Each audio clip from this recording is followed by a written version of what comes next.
No, I know what it is. I just want you to be able to explain everything. Dylan, It's What? it's Brazilian butt lift. I just saw these guys take shots of Malort out of empty crawfish shells. That sounds really gross. Now, you want to tell Hannah what we're doing? Welcome everybody to Twitch Tuesday, now on Wednesday, now back on Tuesday, now still on YouTube. Today, we are going to be breaking down the much talked about rap beef of the century, Kendrick versus Drake. Yeah. How you doing, Dylan? I've actually not been feeling super great. I actually felt really gross yesterday, like tail end of yesterday. And then I had to cancel all my clients today, but you know what? I dragged myself from the poor health here for this Kendrick Drake PowerPoint presentation you have prepped for us. And Hannah, who is going in totally blind, is very eager to hear and see what you got for us. I appreciate you powering through that. I did make a PowerPoint presentation.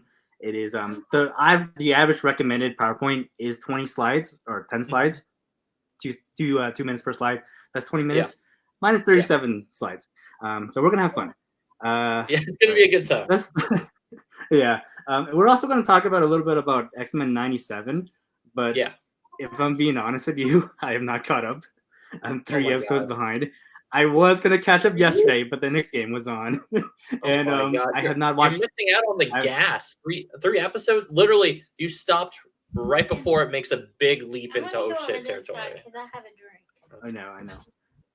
Also, hi Hannah. You gotta say hi, Hannah. You have to say yes. You can't. I'm getting situated. Okay, we'll get situated, but I'm trying to make sure my reflection isn't in my glasses, so that's really hard. I'm gonna sit here.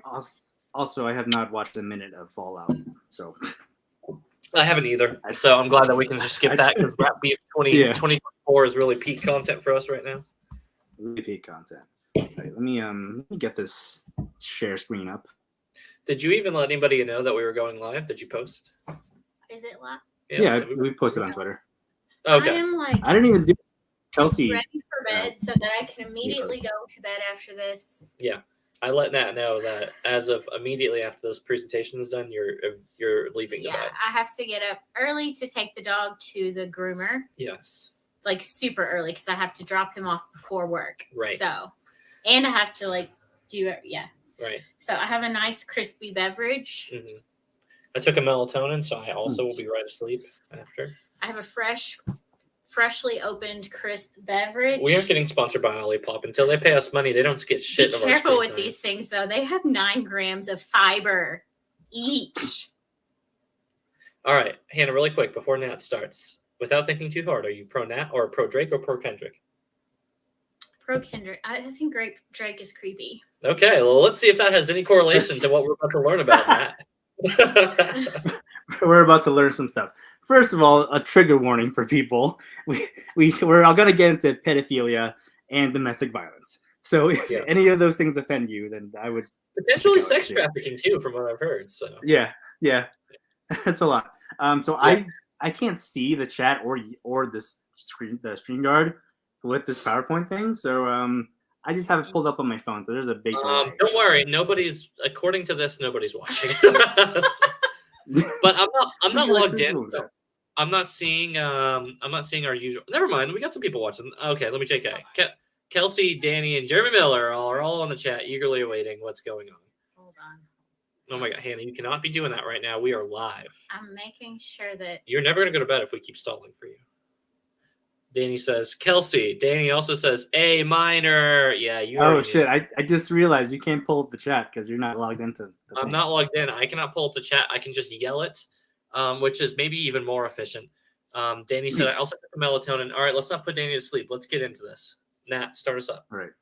Drake versus Kendrick, a comprehensive guide. Big 3. So if you're unaware, the big 3 of rap is the 3 biggest rap artists in I would say the 2010s. People have consensually anointed these 3 rappers the big 3. So I think every decade or so has their own big 3. The 90s had Biggie, Tupac, and Nas. The 2000s had Kanye, Lil Wayne, Eminem, and the 2010s have Drake, Kendrick, and J. Cole. Now we're gonna start off with Drake, who is arguably the most popular of the big 3 in terms of commercial sales and just people rocking with his music in clubs and everything. So some important things to know about Drake. He is from Toronto. This is going to play in a little bit later. Very much Canadian. Debut album Thank Me Later in 2010. And yeah, he's known for making popular music, like dance music and dance to and all that. Yeah. And he did found the record label OVO, which stands for October's Very Own. So this is going to also play in later. So relative to Drake, really quick, did you happen to see the clip of Mos Def talking about Drake? I feel like I have. Don't you explain? I'll summarize it really quick because it's a really quick, funny thing. So for those who don't know, Mos Def, if you're keeping up in the hip hop, R&B style scenes, like pretty notable vet of the field. He was on some sort of talk show, and somebody was talking with him. It was just like this woman talk show artist and him, and they were like, "So what are your thoughts on Drake?" And then you could literally just see him be like, "Why would you do that?" And I don't know what year this was, but it just was so relevant. He was just like, "Why would you do that?" And then they're like, pushing him, like, "Come on, say what you think." And he's like, "I think he does pop more than rap." And you could tell he had so many delays, like he's trying to be so like not get into it. And he's like, and then they're like, "Can you elaborate?" And then he said, after a very long delay, "I think it's just music you would hear at Target." Oh. I have not heard that. That's and it's as scathing as a thing as I could possibly imagine for describing Drake. It's like music. Anyways, that's another thing like Nathan Drake. Correct. Nathan Drake, very different person. Yeah, that's the most Def arguments on Drake. Yeah, forgot to mention I have my vinyl wall set up, so I listen to more music than rap, but it's a rap centric episode, so I have Childish Gambino, Mac Miller, Tyler the Creator. Then I have the big three behind me. So that's Drake, Take Care, J. Cole, 2014 For Sale, and Kendrick Lamar, Pimp Butterfly. So those are my opinion. Their best albums each. All right, let's get back to. I gotta share the screen. Oh shit! Yeah, go get the PowerPoint back up. What are you doing? Listen, that is my second favorite album. By J. Cole. Yeah. I think it's underrated. Devoted to Degrassi. There's no Degrassi mention in this entire PowerPoint. I didn't have time, or I would have. Yeah. We stuck to only canon and core material. Understandable. I try to keep this as concise as possible in 37 slides. Yes. All right, and then we got J. Cole. Yes. From Fayetteville, North Carolina. He is generally well liked, so people generally have a lot of respect for him. Yes. He's not like Drake, where he's a conscious rapper. So he talks about social issues. He talks about like real important stuff. He's known for his mixtapes, like they all are, before debuting his first album in 2011, Cold World, and The Fall Off, his most anticipated album coming out soon, which he keeps talking about. Danny also went to school with Mr. Cole. He played basketball with him. Important to know. Is that true? I feel like I've known that. Like, yeah, he's mentioned it. That's wild. Yeah. All right, so we got Kendrick Lamar. He's from Compton, California, West Side rapper. Debut was Section 80 in 2011, and his most critically acclaimed albums are the second and third album, Good Kid, Mad City, and Pimp Butterfly, from right behind me. And he is a Pulitzer Prize winner. So Kendrick is like J. Cole, except I would say his stuff is even more elevated, where you have to dissect his lyrics and everything, and he's kind of a genius. So he's a deep thinker, Kenny. Yeah. He's a deep thinker. Right. I think J. Cole would mislead you, though, because his songs typically tend to be more narrative focused, and people typically take narrative rap as like, the true theory and technique of it. But, right. Look at Kendrick and look how he can put an album together. Look at the Black Panther one. He was the composer of that, wasn't he? So yeah, that's true. Kendrick can do it all. We'll get into that, but he's very versatile. Right. Stop. All right. It's not your presentation, Dylan. Sorry. Listen, I got to be a co-host. No. Please chime in, Dylan, because I can't carry the show on my own. Matt has worked very hard to put this together. I know, Let him present. Listen, I'm adding my padding to this. You don't need to add anything. Please continue, Nat. I'm here for you. So, as far as I know, there could be more, but Drake and Kendrick have only collaborated, I think, 3 times. Buried Alive Interlude, which is the first time they've collaborated, It's on Drake's Take Care album, which I have behind me. So that was his second album. And Drake has made the argument that Kendrick wouldn't be where he is if it was for Drake, because he brought him up on stage on tour and everything. He got him to start, kind of. I think Kendrick would have been fine without Drake, but that's my opinion. On A$AP Rocky's Fucking Problems, A$AP Rocky is going to come up later on. And Poetic Justice off of To Pimp a Butterfly, which Drake features on. Let's get into Control. So, I forgot to put the year this came out, but it was when I was in college, so it was probably a decade ago. Control this song by Big Sean. Kendrick featured on this song. No one remembers anything about the song except for Kendrick's part, because he calls out the entire rap industry. If you read the lyrics, he says he's homeboys with the people he's rhyming with. This is hip hop, so he views hip hop as a competitive sport. He calls out this entire list of rappers, including J. Cole, Jermaine Cole, and Drake, as you see it here on the lyrics. So everyone takes this pretty well. Like, people are like, oh, Kendrick's calling himself the King of New York. He wants to make it competitive again. Like, hip hop has lost something competitive in the recent decades. Like, people aren't really going at each other as much anymore. And Kendrick's an old school head. He wants to bring that mentality back. We didn't really get any responses to this. Like, people are like, oh, that's cool. Kendrick's doing his thing. One person in particular does not take this very well. His name is one Obi Graham, aka Drake. He's as you'll find out, he's very thin-skinned. He's very sensitive, so he does not appreciate this track. It's that thin Canadian skin. It doesn't handle the American sharpness well. PTSD from the school. Yeah, that's right. So you'll see here a quote. He's quoted it, I think, on Billboard. It sounded like an ambitious thought to me. That's all it was. I know good and well that Kendrick's not murdering me at all on any platform. So since Control came out, Kendrick and Drake have been subtly sneak dissing each other. Like, they'll bring each other up on interviews, on songs. They won't call each other out by name, but you can tell like there's animosity there. Like, they don't really like each other. So there's like, I can bring up examples, but there's like a lot of like songs where Drake will like shit on Kendrick, but like won't make it obvious who it's about. And Kendrick will do the same thing. Oh, how did that get there? That's not supposed to be on there. Let's move on. Just a good looking guy. Looks like a palate cleanser there. So Drake was so sensitive, he even brought up Obama into this. So he's like tell Obama members are like whips these in, they bulletproof. And then you'll see here Obama getting a stake on if Drake and Kendrick had a rap beef. Talk about statements that didn't age well as of today, by the way. Can you hear that? Straight up says, I got to go with Kendrick. And no, we can't hear it, but I can hear it. Okay, well, the words are on there. Obama has such a voice, you just know. I know. But let's best album I last year. Thanks. Thank you, Mr. President. Yeah, I appreciate you.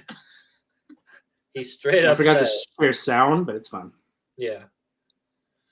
Oh. Straight up, Obama says Kendrick, no question. Let's get into Meek Mill. This guy. Okay. Yeah. Go ahead. So Meek Mill is another rapper. He was dating Nicki Minaj at the time of this whole beef, but this, what I would say, is the only beef that Drake has won.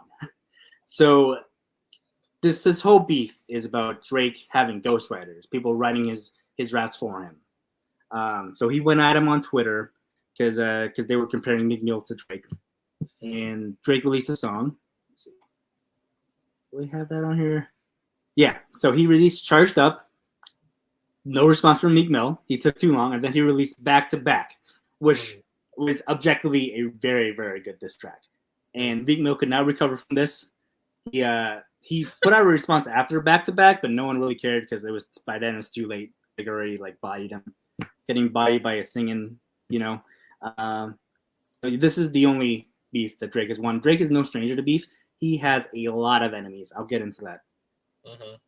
I remember this Drake and Meek Mill one, and everybody universally said Meek Mill got washed, and that's fair. Meek Mill got washed, but to be fair, Meek Mill is kind of a layup, so I don't really put too much stock in that. Dreams and Nightmares is a banger, though. I'll defend that song through and through. Yeah, that's fair. That's fair. Yeah. Moving on to his second notable beef is Pusha T. Mm-hmm. So this beef got ugly.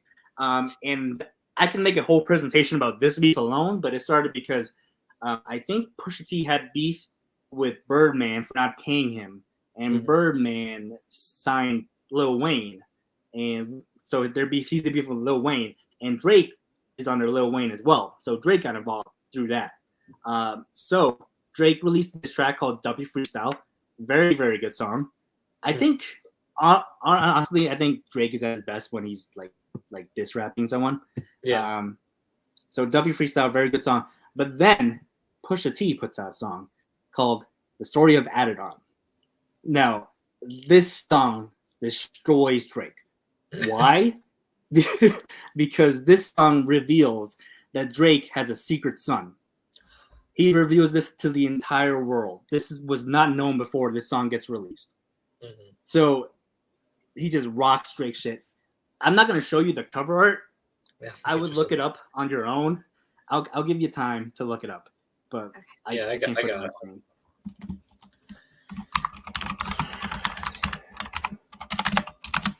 Yeah, he really went out of his way to go. Yeah. Just to be clear, Hannah. That's yeah. What? Yeah. Yeah. So that's how it's going to play in later. Drake does not respond. In 07. Yeah, Drake does not respond. It's clear that he's lost this. Drake got bodied. Yeah. This is the biggest ass with pictures and just said GG. Yeah. Probably wise we didn't share that. For those wondering what the picture was, I can describe it for you. Drake doing blackface. Now you're wondering, is that allowed? And the answer may surprise you. Go ahead, Nat. Let's get into Drake's enemies. We got Drake and A$AP Rocky. Now, this whole thing is because Drake is infatuated with Rihanna, and A$AP Rocky ended up marrying Rihanna.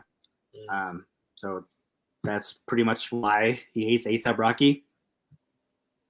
Drake and The Weeknd. So Drake kind of got The Weeknd his start and tried to sign him to his label. And The Weeknd was like, nah, I'm good. I'm just going to sign to another label.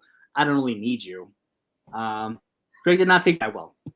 So those two are still beefing to this day. The Weeknd's going to come up later. Yeah. Drake and Rick Ross. So Rick Ross, I believe he got involved in the Pusha T feud. And he also, I think he featured on Metro Boomin's second record that just came out this year, We Still Don't Trust You. And Drake did not take well to that. And he has a bunch of other enemies. There's too many to list. He has beef with Kanye West on and off. He used to have beef with Common, which no one beefs with Common. Yeah. So Drake's not a very well-liked person in the rap industry.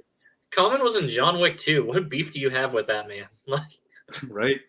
Yeah. So, October 6th, 2023, Drake drops his album For All the Dogs. Yeah. This album was so anticipated. Everyone was hyping it up. Oh, gosh. Oh, she got me with her claw. Yeah, it's the back claws. They'll get you. Go on, Nat. Don't worry. So it comes out.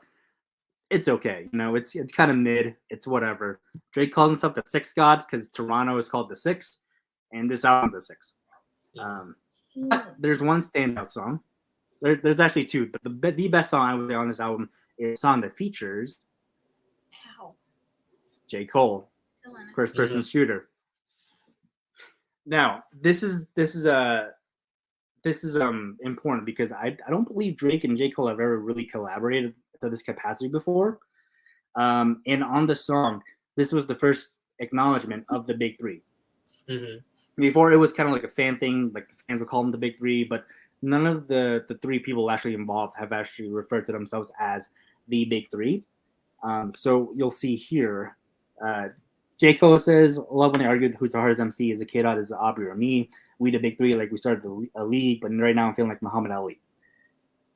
Pretty innocuous line, I would say. It's not really like throwing shots at Kendrick. It's just talking about how, yeah, we're all the Big Three. We're all up there, I would say. So I didn't really take any disrespect from it, but someone did. March 22nd, 2024.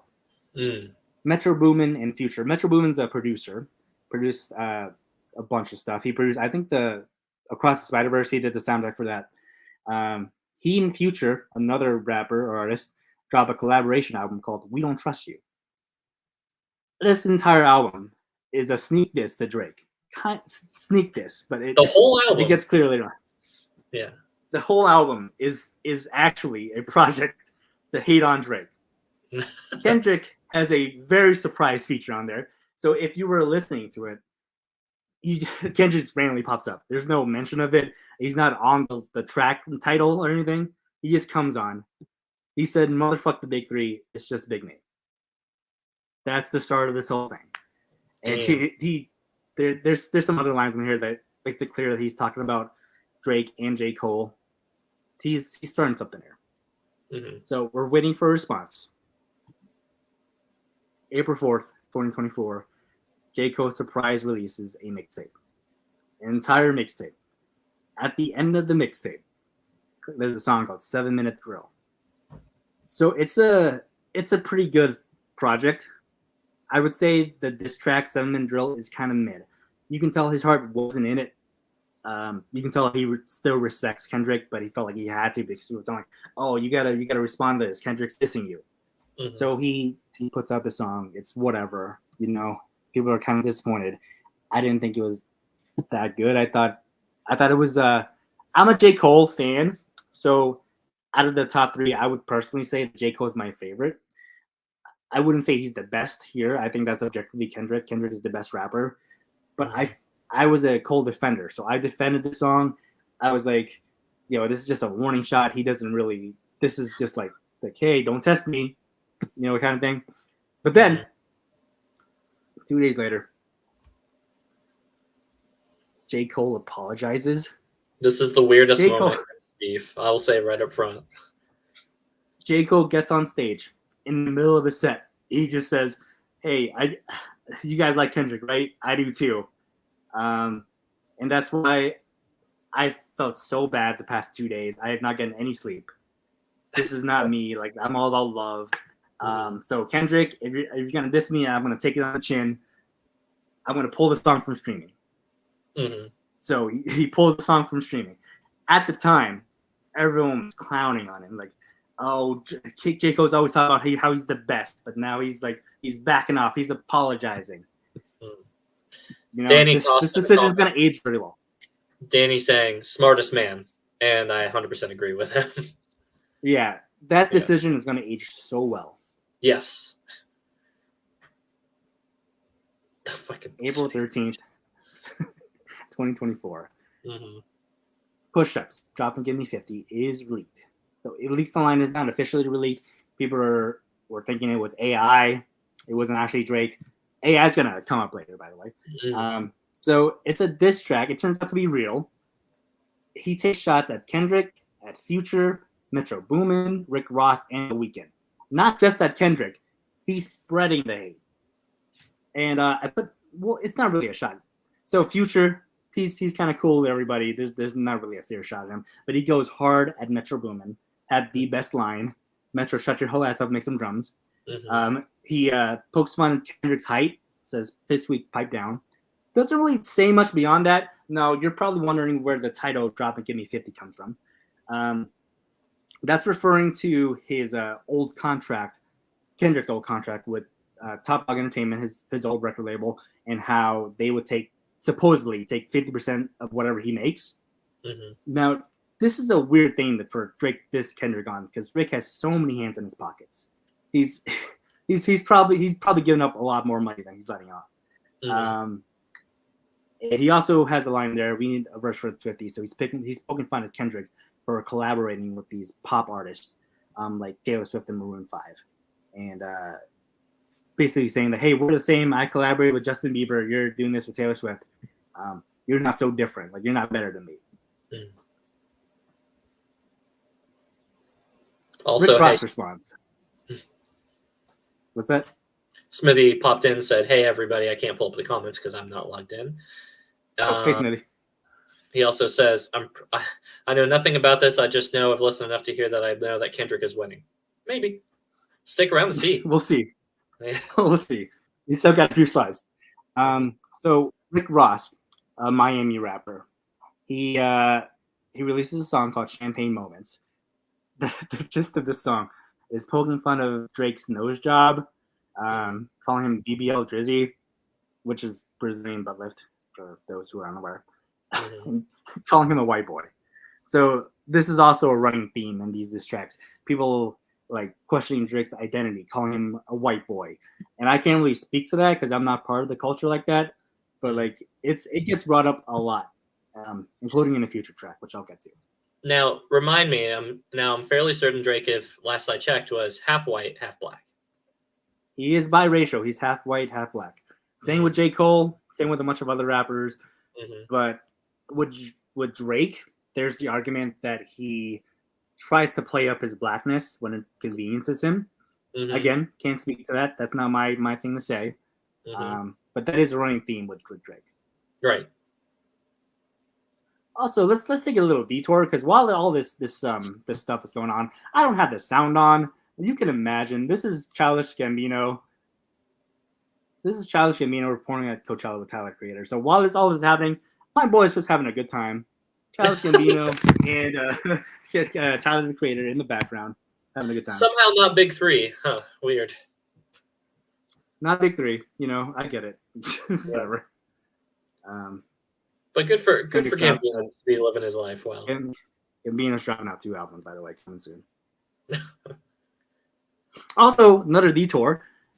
There's been a lot of like rap beefs in fucking 2024, guys. Like people don't talk about this beef, but there's also a beef between Chris Brown and Quavo from the Migos.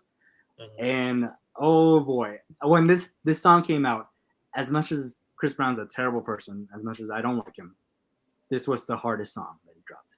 So I would recommend you check it out. It's this song towards Quavo, hip hop is back. So let's get back to the beef. Taylor made freestyle. Drake drops this song the same day Taylor Swift's The Tortured Poets Society drops. That's gonna be relevant later, but it's weird because he uses AI voices to rap as Tupac and Snoop Dogg. Now Tupac, it's weird. It's universally not well received because one, he's promoting AI. I don't know which one's weirder, Tupac or Snoop. Because Snoop's alive. Because Snoop's alive. Yeah, but Snoop ain't collaborating. Yeah. But also, like, oh, what? I don't like it. I don't like either. Oh my God. I'm horrified.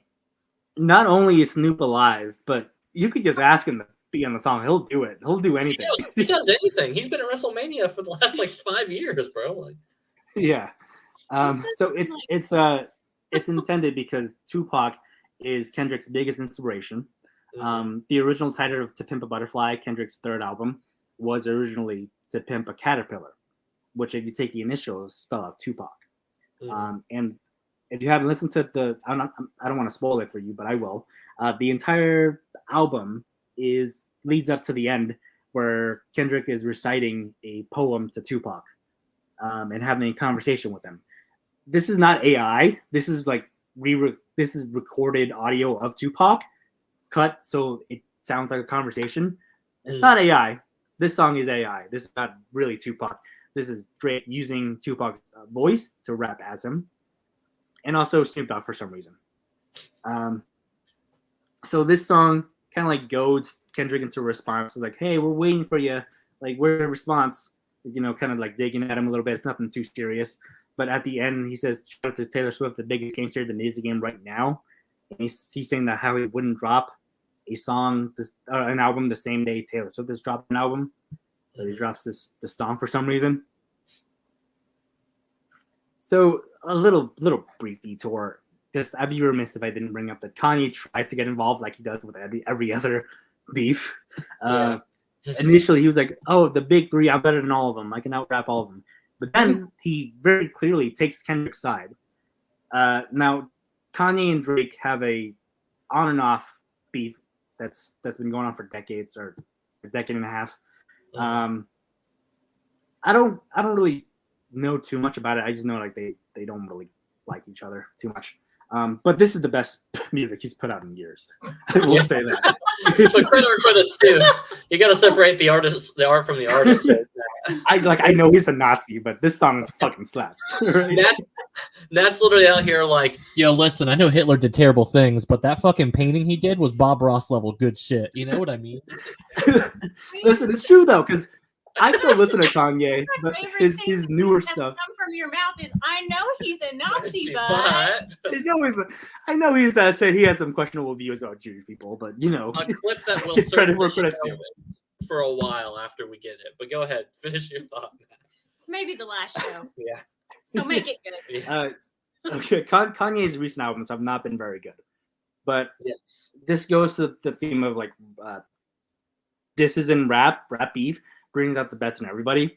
Mm-hmm. So it's a really good song, you guys. But the thing is, like, no one remembers the song. It came out and went.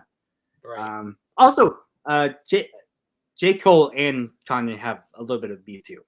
So J. Cole put out a song called "False Prophets." He doesn't mention Kanye by name, but he mentions like one of his inspirations, his heroes, like took a downward spiral. And it's clearly about Kanye. This came out years ago. Kanye probably still hasn't forgiven him. So one of the standout lines in this song is, I can't even think of a Drake line, play J. Cole, get the pussy dry. Bars. So good song. Thanks, Kanye. That's enough of Kanye. April 30th, 2024, Kendrick drops Euphoria, which is the response to Drake's latest diss. Mm-hmm.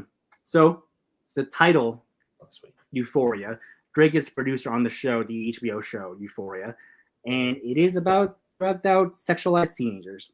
So take that how you will. And he has a few things. Yeah. And he has a few lines. But don't tell no lie about me, and I won't tell no truth about you. This is gonna come back. What's also gonna come back is also a line that he's fabricating stories about his family because he heard Mr. Morale. Mr. Morale is his latest album, dropped in 2022. Mm-hmm.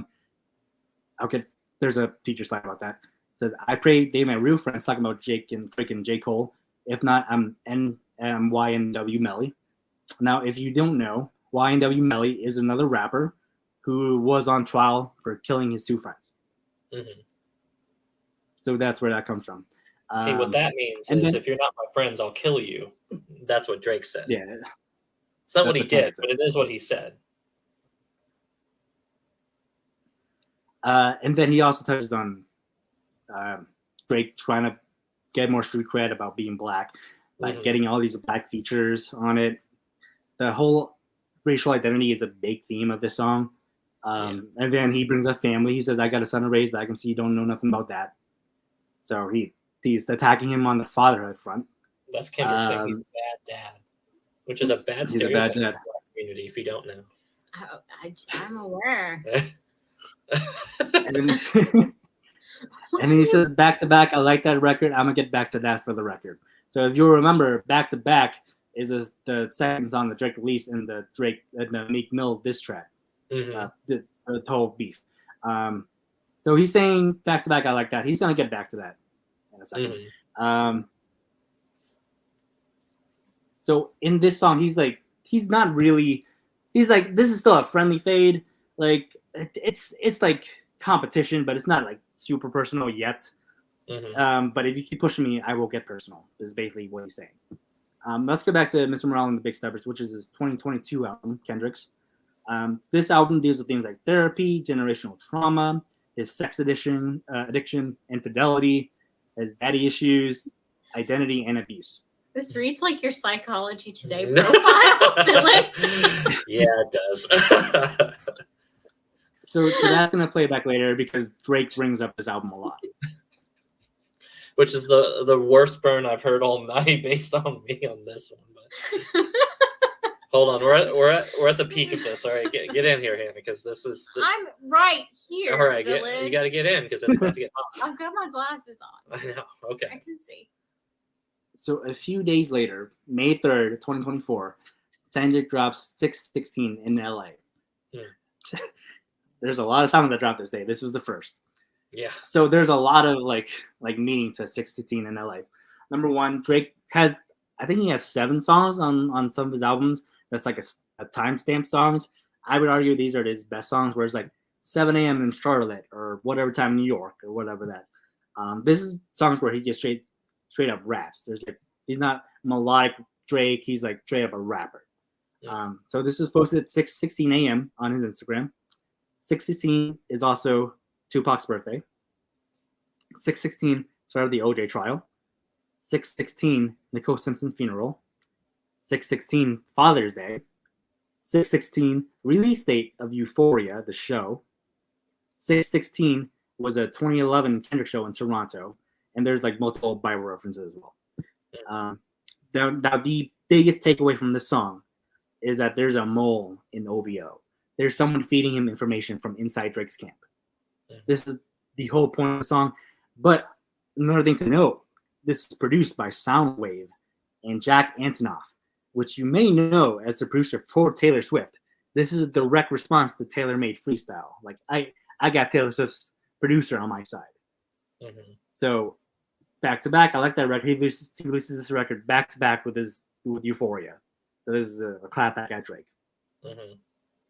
William Harold Later said that night. Tupac. Harold, what you'll learn is Drake actually killed Tupac. Go ahead, Nat. So later that night, it's a random Friday night. I'm in my bed. I'm chilling. Drake drops a whole 7-minute music video. Family Matters. This is where things get personal. Mm-hmm. In the song, he claims that Kendrick's kid is actually Dave Freeze. Dave Freeze is Kendrick's business partner, a very close friend. He's implying that his fiance had a baby with his friend. And also, he says that Kendrick beats his partner. So he just drops that line like, is it self-defense if she's bigger than you? So that's the big shot that Drake took at Kendrick, is that he beats his partner. Now, for those at home, if you haven't been paying attention, that's both a short joke at Kendrick's expense and a wife beater joke at Kendrick's expense, which is a 2-for-1 in that one. Yeah, very clever. Mm-hmm. And he also takes shots at a bunch of different people. Like, this is not just the Kendrick. Again, this is at The Weeknd. This is at Rick Frost. This is at Metro Boomin. A$AP Rocky. I would say he hit A$AP Rocky the hardest, which is like, you gotta a little weird. You gotta focus. Focus here, Yeah. right? You're in battle with Kendrick. Mm-hmm. He calls out Kendrick's infidelity, which he is basing this off nothing but Mr. Morale and the Big Steppers. Right, stuff that Kendrick straight up owned. Yeah. He uses a word that Kendrick tells him not to use, which you can probably guess which word. What's the word, Nat? He attacks his blackness. Can't use a certain word. Oh.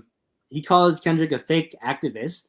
He's saying that Kendrick makes music to free the slaves, which, why is that a bad thing? Yeah. Slaves need to be freed. Right. Sounds like a good motivation to me. Yeah. He brings up Kendrick's family a lot. And he also mentions that Kendrick asked the Tupac estate to sue Drake to have a cease and desist to have the AI song taken down, which it was. So he's saying that Kendrick is responsible for that. And he also drops on Instagram the Buried Alive interlude. If you remember, the first song that they both collaborated on was Buried Alive interlude in Drake's second album, Take Care. So he kind of like parodies Kendrick. That song, it's not really a Kendrick feature. Kendrick kind of like is the whole song. It's kind of like a break in between, but it's just Kendrick. And Drake puts that on Instagram, kind of making fun of him, saying that he was always jealous of him, and he took him his first tour, and now he's ungrateful and all that. So, not even an hour after Family Matters drops, Kendrick drops Meet the Grams. I believe it's like last Friday night. This was just boom, boom, yeah. boom, boom. This was last Friday night. This was like 57 minutes after he dropped it. Yes. So the best way I can describe the song is it feels like a horror movie. It's so unsettling. It's so creepy. It's just not a song you go back and listen to, but it hits so hard. So he kind of like tells a story here. There's like 4 parts to the song. and he's talking to each different family members of Drake's. So first he addresses Drake's son Adonis. He said, "I'm sorry, your dad's such a piece of shit. You should look up to me. I should be your mentor." It's like look up to me. Don't look up to your dad. And then on the second part of the song, he talks to his mother Sandra, and talks to her about his behavior towards women and why that's inappropriate, and how sad she must be that he grew up to be the way he is. And then he blames his dad Dennis for raising a horrible fucking person. His words. Kendrick was not showing this at all. No. And then he compares Drake to Harvey Weinstein, claiming that he has sex offenders on his payroll in OVO. He all but says that Drake is a pedophile. Just straight out putting it out there, telling LeBron James, Steph Curry to keep their family away. If you meet Drake, just keep him away from your little sister. He's just warning people, stay away from this guy. And then he apologizes to his baby girl. Now, as far as we know, Drake's only child is his son, Adonis. But this whole part of the song is addressing this 11-year-old daughter that Drake supposedly has. So it's like a big bomb drop, Drake has a secret daughter that he's not telling anybody. And when this came out, they were like, Drake made the same mistake twice. Really? Pusha T revealed he has a secret son, and now Kendrick's revealing he has a secret daughter. Back to back, Drake. Come on, hide your kids better, bro. What are you doing? Come on, bro. Be a worse father. Pick a lane. You're not committing to the bit. That's the problem with Drake. So Drake responds. He's on Instagram. He says, "Hold up, can someone find my hidden daughter, please, and send her to me?" He's not addressing the bigger issue, is that he's a pedophile and he has pedophiles on his team. Yeah. It's just the only thing he focuses on is his daughter, his supposed daughter. Which I don't know if he does or not, but it's provocative. Right. So May 4th, 2024, a day after, Kendrick drops Not Like Us. Everybody beefed and slept real good that night. So a common criticism of Kendrick, not from me, but from people who like Drake, Kendrick's music puts you to sleep. You can't go to a club and hear a Kendrick song. This one's a certified banger. they playing this shit in the clubs. They play it in the streets. They played it at an NBA game, didn't they? I thought I saw something. They did. Yes. They did play it in an NBA game. Yeah. So Kendrick here doubles down on calling Drake a pedophile. Certified lover boy, certified pedophiles. Talk about the people in his crew. Trying to strike a chord is probably A minor. Hey, that was such a bar. Me and Danny. That is such a bar. Yeah. Oh my gosh, I can't. That line just took me out. And then he said, "You're not a." It's so good. He said, "No, you're not a colleague. You're a fucking colonizer." And then he brings up Atlanta rappers and how Drake uses them for different things. He uses 21 Savage for street cred. He uses a certain rapper for fashion, drip, and all that. So he's claiming that Drake is appropriating their culture. He's a culture vulture. Again, can't really speak to that. That's not my place to say. But that is a running issue that Kendrick has with Drake. This fucking part. So I think I need the sound for this. Let me redo it. Oh man, you gotta turn the sound on for this. So while Nat's getting that set up, I know a little bit of this part. Metro Boomin, who was mentioned earlier. Now you've been hit with a lot of rap artists recently, but there was a lone line specific that said, Metro Boomin, sit your ass down and go make a nice drum beat. Metro Boomin does exactly that. He actually just goes and makes a nice drum beat, and everybody loves it. Which is what Nat's queuing up. Feel to give it more context. That's the loose understanding I have of it. Naturally. Okay, so apparently you can't share sound on a PowerPoint, which is dumb. Really? So I'm gonna share the tab instead. Yeah, we probably won't get flagged for it. No, he's asking people to use it to send it. So we'll get into that, but we're not going to flag. It gets wider, yeah, but.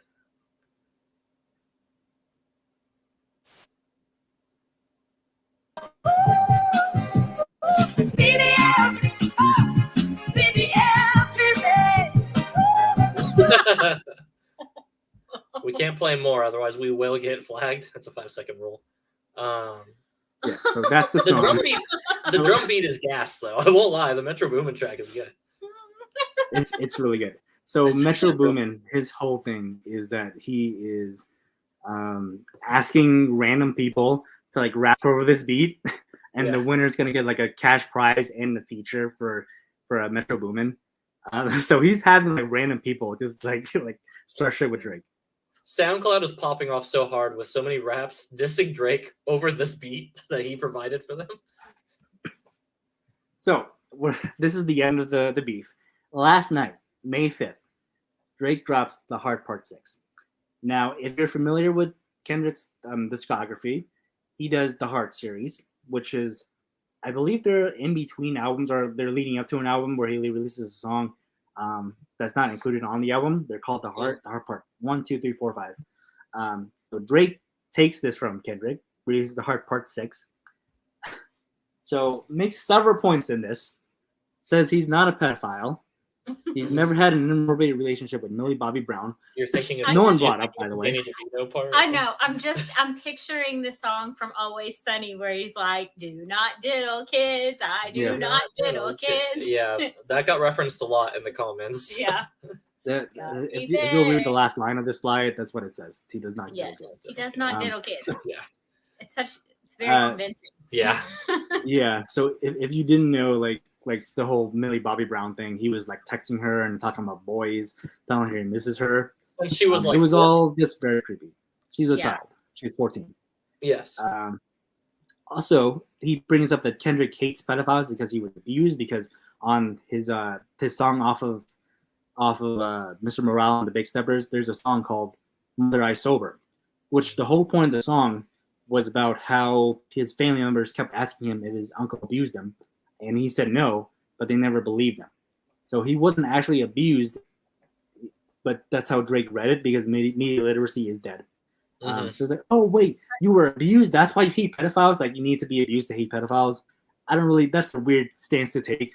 That's the argument that Drake made. Again, claims that he's not a pedophile. Claims that he gave Kendrick fake information about his daughter. So he's claiming that he told his crew to like give Kendrick this information that he has a daughter when he really doesn't. He's trying to suss out the mole here, right? Like just fake, like, oh, let me give fake info for it to go to Kendrick. All right. Yeah. I wanted to tell him I have an 11-year-old daughter, but not have any proof that I did that. And then he says he keeps going back to Kendrick's fiance about how she has a baby with his friend and business partner Dave Free. Why is Whitney is his partner? Why is Whitney following Dave Free and not him? Also, he says he's too famous to be a pedophile, which I don't think checks out. And also, if he was a pedophile, he'd be arrested, as if there's not pedophiles who are not in prison. This is not super convincing. No. If I'm sitting on that jury, I'm William. he's not making the best case for himself. William Harold kind of puts this all in context with the comment. I'm imagining him in a T-shirt that says "I'm not a pedo," and I'm not gonna lie. The first thing I see whenever I see that shirt is that man's a pedophile. You know. Yep. Yeah. He does not diddle kids. Yep. And that's the end of the beef for now. Kendrick might drop another response song, but honestly, doesn't need to. It's clear who won here. Yeah. Can I just ask really quick, Professor? As far as what was your vibe? Like, what was your take from the Heart Part 6? Like, did you think banger track? Man, Drake really clapped it back? Or do you really feel like, wow, it kind of just feels like he wrote Kendrick's diss track for him, and that Kendrick doesn't have to reply because that one's just so bad that nothing is going to be better than the one, Kendrick can't do better than that Drake chat against Drake. Yeah. So one thing I forgot to mention in the song, he does say, "Oh, I don't want to dish you more. This isn't fun anymore." But he kind of plays it off like he's not trying to get out of it, but clearly he's trying to wave the white flag. Yeah. I think Drake is done. There's no coming back from that. This is clearly, like, people have said, like, the other tracks are like ghostwriters. this one's him because there's a clear dip in quality. Yeah. This is not it. This is not a good song. I did a lot to keep up with what people were thinking on these tracks and songs when they were dropping out or coming out, and everybody universally was just like, yeah, we're not convinced, Drake. Like on the last track, they're like, this makes it look worse, Drake. I won't lie to you. It feels really weird that you're only addressing this one, and your only rebuttals are, I'm just not a pedophile, bro. Famous people couldn't be pedophiles, right? I'd go to jail if I was a pedophile, right? And it was like, man, that Harvey Weinstein discussion that Kendrick made earlier is really starting to make more sense the more Drake talks. So it really is. And to claim that he planted fake information for Kendrick, but not have any proof of that, like let's have a screenshot or something. I mean, it's pretty damning. So really quickly, some interesting notes of things that have come out today. Now you've probably kept up with this, but there have been reported gunshots as of last night at Drake's residence. Now Drake is not there. I didn't have time to put that in my PowerPoint because that just happened. There's a lot going on. Yeah, this story is continually developing. It's like when you check a Wikipedia page and they're like, this is developing so quickly that we cannot update the page and we cannot like fact check everything. They're like, this may not be accurate. It may not be up to date. They're like, this is developing. Yeah. So on record, really quickly, Drake is unknown to be on vacation because this stressed poor Drake out. And he's not at his home residence. But the community theory as of this point is that they found them all and shot him at Drake's residence. Now, if that's true or not, to be determined. But that is the community theory as of this time. I guess Danny says it best. The last minute, the Harper 6 was him. He was just yapping. I would argue that the entire song is him yapping. Yeah. Now, I will say something we don't really cover on the tracks, which for the record, we should really have like a playlist we could just link people to.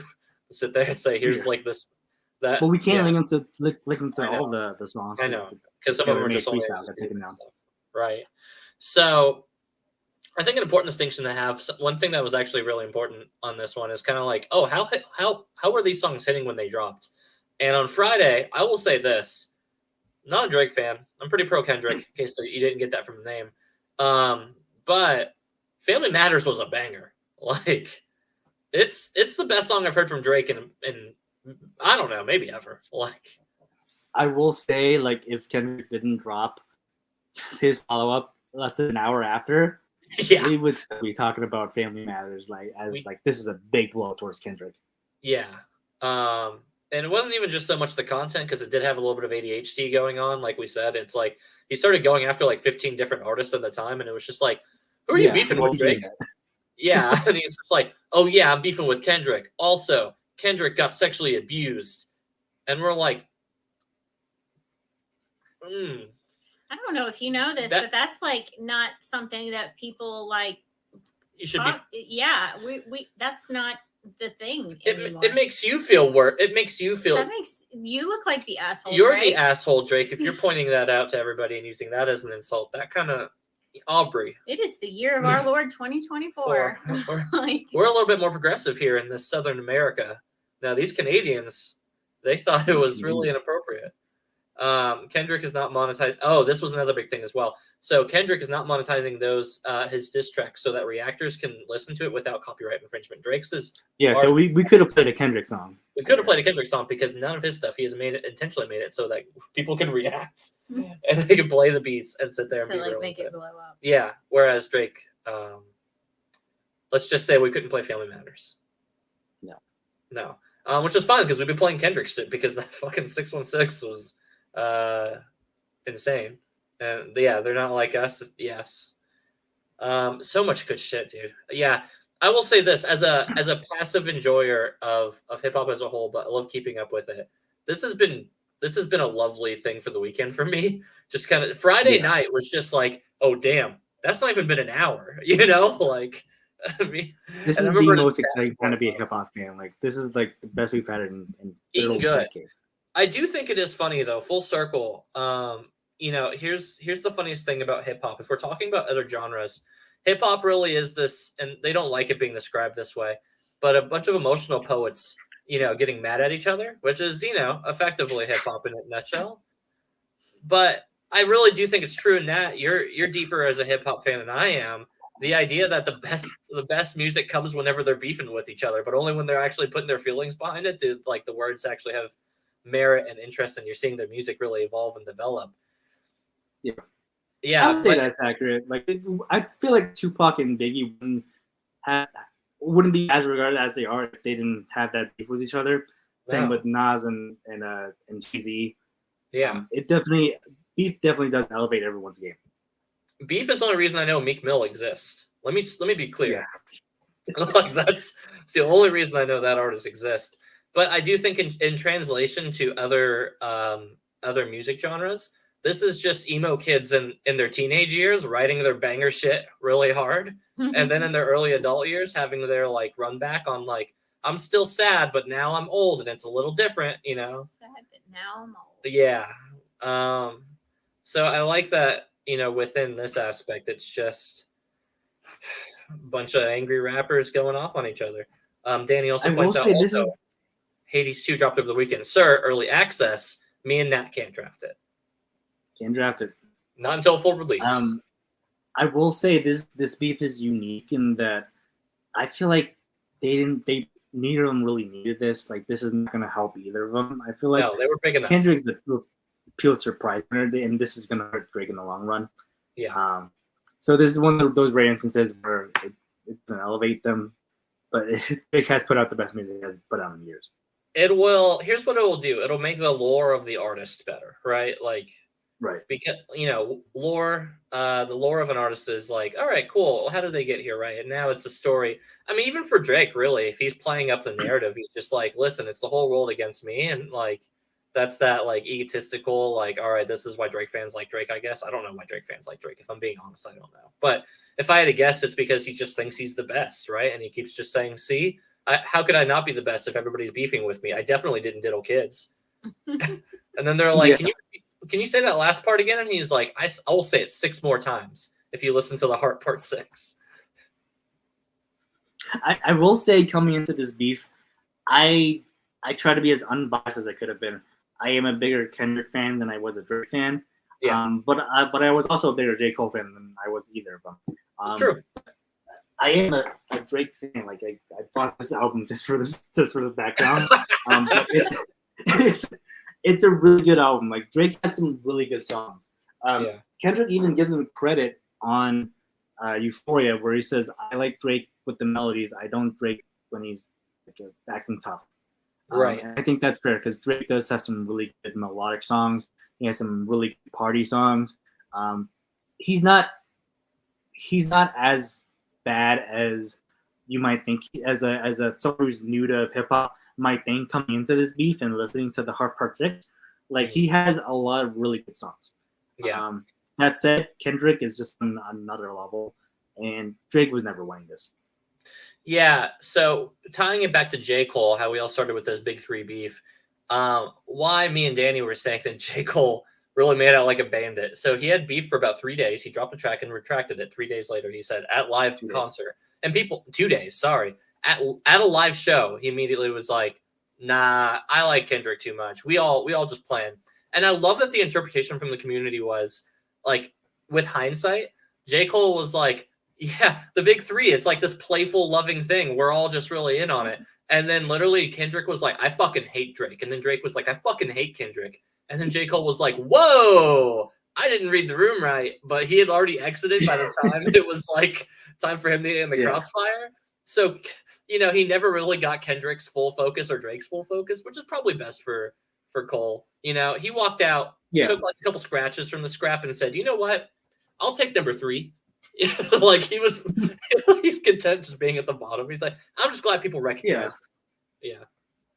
Yeah, and I will say, when Like That came out, I was more excited for J. Cole versus Kendrick because I feel like those 2 are closer in ability than Drake is. I feel like Drake is a third when you're taking account lyricism and songwriting. J. Cole definitely made the right call because he came into this thinking it was going to be like friendly competition.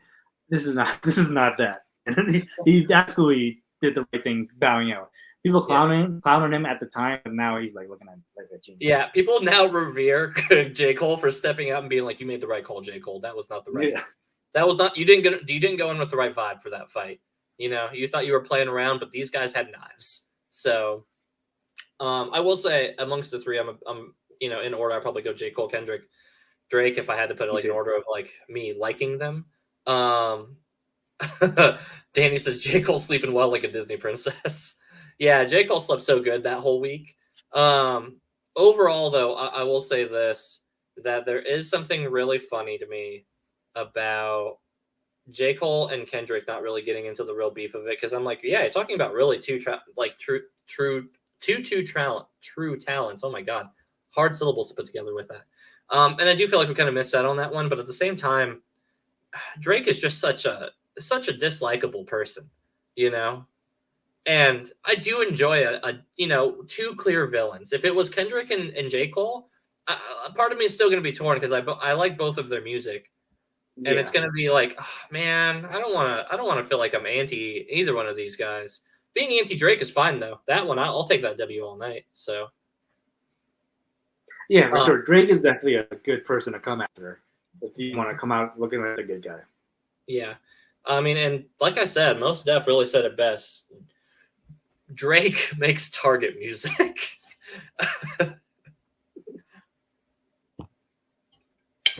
I love that. So that's so that's our summary of the Kendrick Drake beef.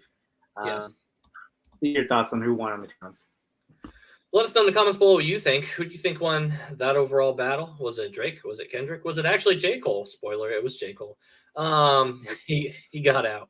Otherwise, we still got a little bit more to talk about, but I just noticed now our background is fucking awful. What is this weird purple void we're in? Well, what do you want it to be? Because we just have that one. We have really similar to the Pantone color of the year. Yeah, get us Subway. Although it really should be Arby's because I expressed my thoughts about Arby's recently. We got the beef. You know who the real winner was this past weekend? Who was it? Mystic Dan. Oh, that's a horse reference for those who watch the Derby. Yeah. You know why I didn't keep up with all of this? Because I live in Kentucky. Yes. And then what did you do? I watched the Kentucky Derby. That thing that Kentucky is known for, maybe more than anything else. Yeah. Unless you ask certain people and they have no idea what the Kentucky Derby is. There's KFC. That's true. I spent money on bets. A lot of money. No, I didn't spend. I did not spend. So please hit us below with the GoFundMe link to make up the money. Hannah gambled at. I spent $38. We're ruined. On bets. Thank you.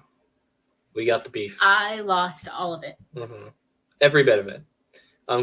Kentucky Derby was on Friday, Danny says. No. Wait. No. That was Oaks. That was Oaks. The Derby itself. In Utah? Is that true? That's not true. It's in Corbin. Corbin, Kentucky is when the first official one started from on that one. Kelsey, I'm going to need you to post your link. Post your facts. But I will say in Kentucky, we have a very long tested history of saying KFC is from Kentucky. But to be fair, UFC was already taken. It looks like it was founded in Salt Lake City. So, Wiki? I'm just going off of Wikipedia. So, because the original one's in Corbin, it's still open. Yeah, they have an original one. No, Wiki KFC. Hold on. KFC doing business as Kentucky Fried Chicken is a fast food chain specializing headquartered in Louisville, Kentucky, the world's largest blood. Okay, so it was founded in Corbin, Kentucky, but yes, the first franchise opened in Salt Lake. But yeah, I was about to say we started in Corbin and then they franchised it. So for those who don't know what franchise means, I'm not saying this at Kelsey.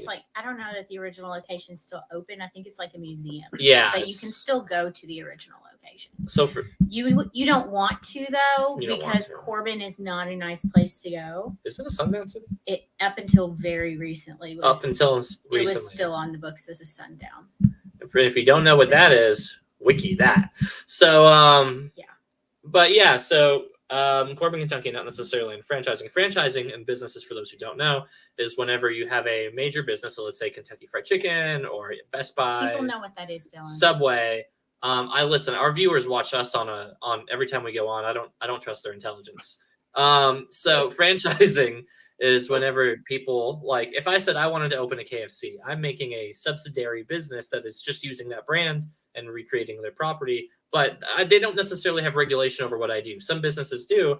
A lot of businesses don't, which is actually a big reason why Quiznos ended up going out of business. They over-franchised their business, and that's why it went under. So I have not forgiven Franchising Sense for killing Quiznos. But it's why the Captain D's in our hometown is the best Captain D's. Yes. So fun fact about Grayson County Captain D's. So Captain D's is like a fish. It's a fast food seafood restaurant. It's like Long John Silver's. But so franchises, what they can do though, if the leash isn't too strict from corporate, is that they can mess around with recipes and things like that. For whatever reason, our local hometown Captain D's has cracked the code on the best fucking fast food fish you can get, and like it's just so good. It's just so fucking good. People come from different counties, and they give out blow pops to the children. Yeah. Yeah. And that's not an innuendo. That's just what they do. We're not Drake. We're not Drake. Can we make kids? Can we make an AI rap about how Drake is actually Captain D's? It's probably gonna be better than Harper 6. Yeah. Rip Quiznos, agreed. Everything I've been told is a lie, says Harold. Wait, so is Captain D's not like a thing like everywhere? Captain D's is not. How big is Captain? Okay, now look up Captain D. My How God. big is Captain D? This is on brand for us as general content, though. We're always talking about fast food. Yeah. Wiki. Yeah, Okay, let's hear. Just go to Wikipedia and see where it's. Is an American fast food restaurant that is headquartered in Nashville. Oh. I had no intention of talking about fast food today, just for the record. It's kind of but we always do it. It's limited to 11 states in the South. Yeah, it's a southern restaurant. So for those wondering, I can't. Okay, so it's kind of like the Southeast, like. Can I screen share now? I didn't know it was headquartered out of Nashville. That's like not. Far. You can't. Yeah, no, I can. You need to give me permission though. Oh wait, yeah, I can. Hold on. No, it's letting me do it. It's letting me do it. Okay, there we go. There we go. Okay. Anyway. But you got to pop it up. So Captain D's, this is what the logo looks like. Established in 1969. Nice. Was headquartered in Nashville, which is about an hour from here in Bowling Green, and effectively was consolidated down to a bunch of southern states, which is why you may not know about it. Right. There's a racial discriminatory thing, but we don't talk about that. Anyways. Wait, okay. Let's move on. Smithy says Arby's is called Arby's because it's RB, which is roast beef. Is that true? That sounds completely plausible to me. You know what? And that's very cute to me. I would believe that. That's kind of kawaii, if I'm allowed to say so. How should I Google this? Like locations. Total locations. Like total locations. Okay, for whatever reason we're doing. Total location. It says also ZZ Top is called ZZ Top because they smoke top rolling tobacco and zigzag rolling papers.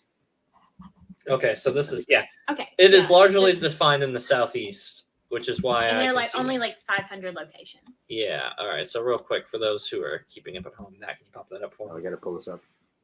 This is why you don't know where Captain D's is. This is where Captain D's is located. So you may notice up here, this is where Naps used to be. So he's just short of the Captain D's range. And where he is now is and then also he moved not just short of the Captain D's. Skipped over the flyover states. You flew over all not only the flyover states, but the Captain D states as well. So yeah, I missed out in New Mexico. It looks like there's one in New Mexico. Yeah. So okay, but the great thing about Captain D's is what they do, or at least the one in our town. Yes. Is because you know how like when you batter fish and fry it, it's got that. It's like really. It's got that crisp battery. They take all of the batter drippings that are like deep fried, and they will like scoop them out and give you like all they of dump those it in the tray. Crunchies in the tray. So you not only get like these massive pieces of fish and your French fries and your hush puppies and everything, but you also get just a huge basket of deep fried crunchies. And so everybody is like, and it is so unhealthy. You don't eat Captain D's every day. You will die. Yeah. Unless you want to die. Yeah. But in which case, good way to go. Yeah, that was the best thing is you get just these like big hunks of like deep fried fish batter, just like. If you're not sold on that, if you don't hear that and think, son of a bitch, I kind of want to try it. I don't know how we can sell it to you. Hannah, it is your bedtime. Yeah, it is. So you go ahead and go on the bed. You take our dog with us because he's going to be rowdy. I'm going to finish this. We've got about maybe 20 minutes left on the clock. We usually run about an hour and a half. And we got some X-Men to talk about for about 5 minutes because Nat watched 5 episodes. Actually, speaking of like food etymology, did you know that Hush Puppies has a really racist origin? Yes, I did know that. We're from the South. I promise you we knew it. I didn't know that. I learned it from TikTok. Yeah. I do love them. They're just fried corn. Yeah. So Hannah, really quick before you go, corn balls. You have watched like 1 episode, maybe 2, of X-Men 97, right? Mm-hmm. Now, no spoilers because Nat has not watched the episode that you watched. That is he's 1 through 5. Episode 6 is what you watched. That's the only one I watched, and it made me very emotional.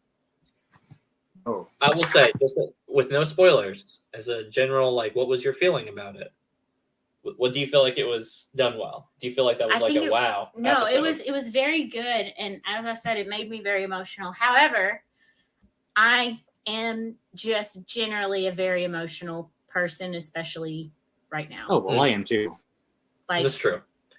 It does not take anything to make me cry. But episode 6 was like it had scale. Like that was it was, and the ending was just like woof. Yes. Spear to the heart. Yes. So say less because Nat watch episodes 1 through 5, which are good. And I will say altogether a little like somewhere between fun and lighthearted for the most part, like Motendo especially, right? Like Life Death Part 1. Oh yeah, good episode. That episode's good, but it's also just so playful, right? And Nat, here's what I want you to get on tone, because here's the big thing. I would say so far none of these episodes. Episode 2 was a little heavy, actually. I'll say a little heavy. The episode where Magneto goes in front of the Senate, and in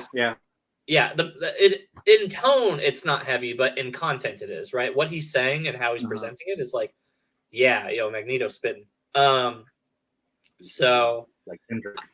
Yeah, so I think that's like the closest it comes. The rest of the episodes are anywhere from are just like fun to really good. Like it really does a great job of planting you back into like the 97 series and being like, God, I missed you. Mm-hmm. But I'm curious what your thoughts are on episodes 1 through 5, because you have not.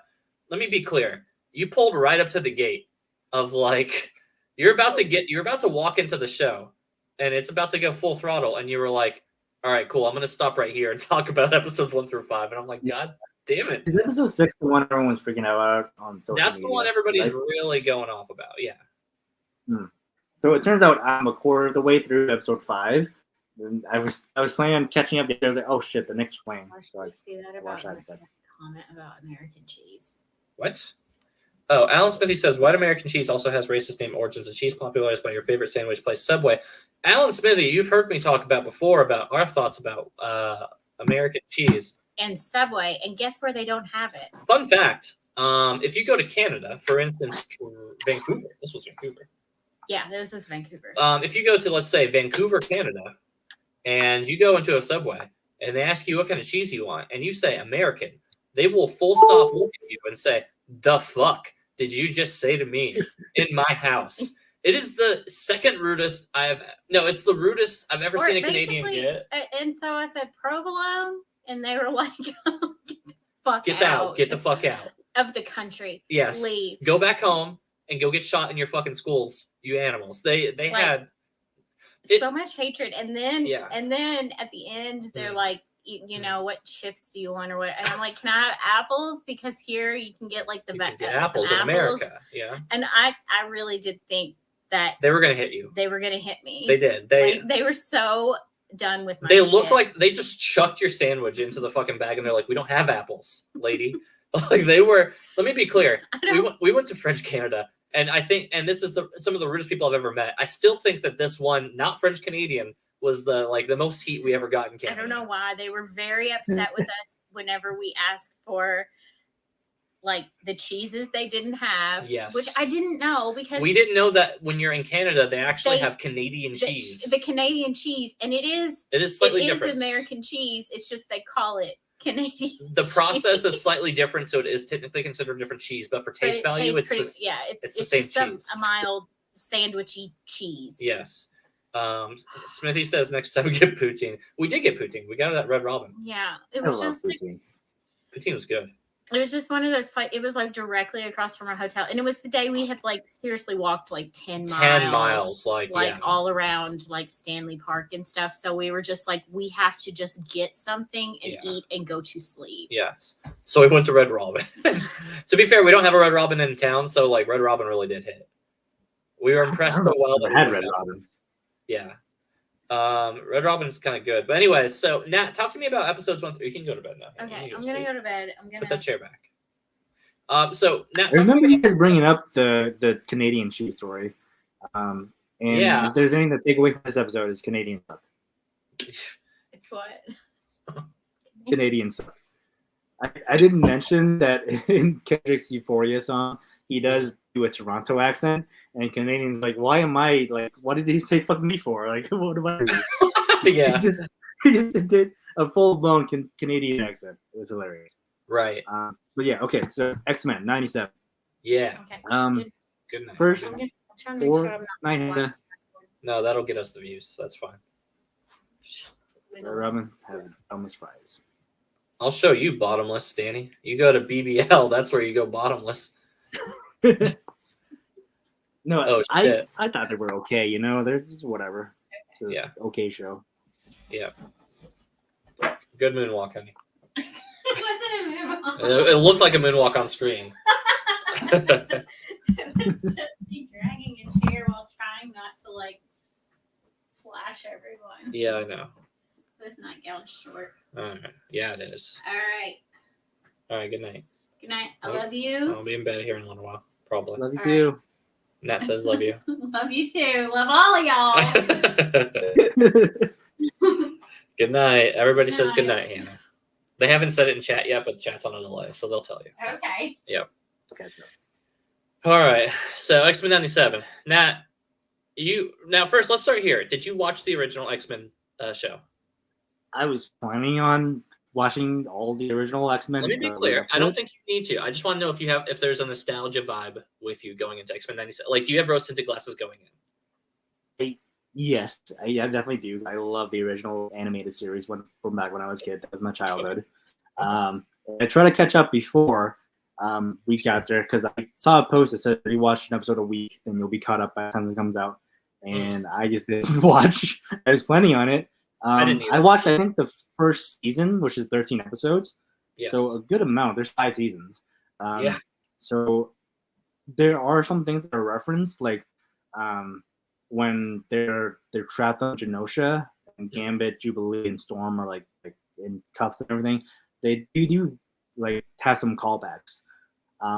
But I feel like it doesn't detract my viewing, just having not seen the anime series since I was a kid. Right. I don't think you need to. No, I'm with you. So I know that especially on, I think it was this most recent episode, episode 7 or episode 8, whichever one it is, episode 8. They put out here are 3 or 4 episodes you should go back and watch before watching this episode. And I said, cool, I'm not doing that. So yeah, not that I don't want to. I actually kind of do just for context, but I just didn't. And I really want to, but from the episodes I've watched, it is very dated. Obviously, it came out in 1994. Right. So it is not super easy to get through, I will say. Yeah.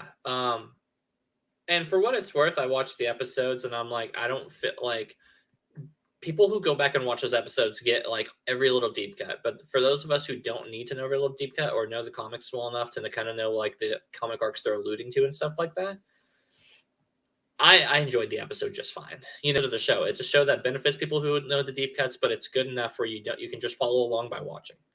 Yeah.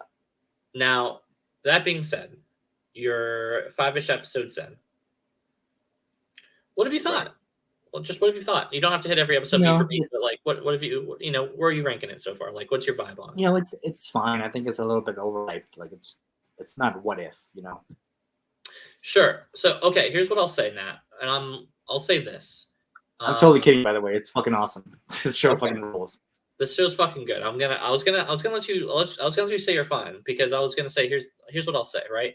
Episode 1, I'm not gonna hit everything beat for beat, but episode 1 was such a sick deep down, like, man, they captured that flavor so fucking good. Like, they really did. Episode 1 reminds you that Cyclops is actually pretty cool. Leaps out of the fucking jet. God, he's so cool in this. The first episode, it shows Cyclops is a badass. Dude, I'm so sick of the anti-Cyclops propaganda that has been like the live action movies. Cyclops comes off as the biggest bitch in those movies, like, consistently. Yeah. But then you remember that Cyclops in like the show and specifically in the comics is a fucking goat, dude. That guy is the leader of the X-Men for a reason. Like, Cyclops fucking rules, dude. Like, everyone's like always like, "Oh, I'm Team Wolverine." Like, fuck that. I'm fully Team Cyclops over Wolverine. Listen, I'll be clear. Wolverine is great. Wolverine's a fantastic character. I get why they had Hugh Jackman in the movie, so why wouldn't they put the whole franchises on him? 100%. I get the decision for it. But that being said, content pound for pound, Cyclops is fucking goated, bro. Cyclops has so much more depth, and I'm so glad they leapt right into that. Now, to be fair, they paint him as cool again, but he does get relegated to being like Loverboy Cyclops a little bit again. It does end up being like, oh my gosh, my gene or this gene or something like this. But I like that the fact that they paint him as flawed. The fact that he's, spoilers. If you haven't watched X-Men 97 up until this point, we're not total spoilers, but episode 1 through 5 spoilers. You've been warned.